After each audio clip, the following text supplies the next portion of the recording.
General Muhoozi Kainerugaba akazarwa 2024 omwezi gwa kana mwaka gw'1994 eki nikimanyisa ngu yasa emyaka 52 kaguma aha muringo gw'okujaguza amazarwa ga General Kainerugaba erizooba habaho kwiruka okwajumbirwamu abantu nyamwingi. Okwiruka oku kwatandikira aha kishaayi ky'emikoro y'eihanga ekya Kololo omuri Kampala.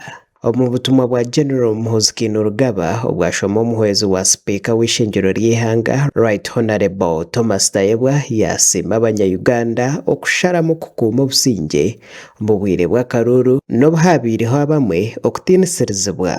This victory belongs to the young patriotic people of Uganda.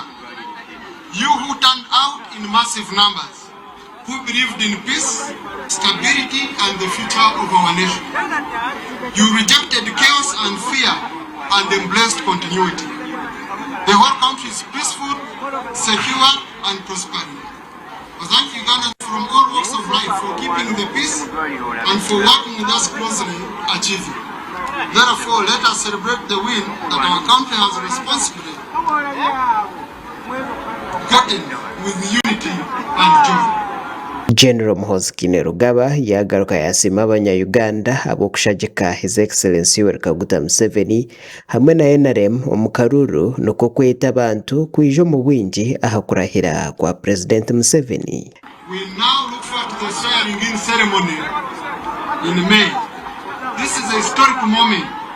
I call upon all of you, every party, every youth, every supporter to stand up in large numbers to witness the event. Let us fill this very ground and the streets with our colors, our songs and our unwavering support from Zay as he begins another term of service. Esente zoona ezaruga omu kwirukanga nizija kukoresibwa kuhwera abaana abatari kwebaasa kandi omuri eki General Muhoozi Kainerugaba yasiima abatebeekanisa b'ehuriro egi. When this man started, it was a modest gathering. Look at us today, thousands upon thousands, from Karamoja to Kigezi, from West Nile to Busoga, from Kampala to the remotest villages of our country. This run has grown into a truly national character. It is no longer just an event in Kampala, it is now a Ugandan tradition. Today's run is more than a sporting activity. It is a symbol of discipline, resilience, teamwork, determination.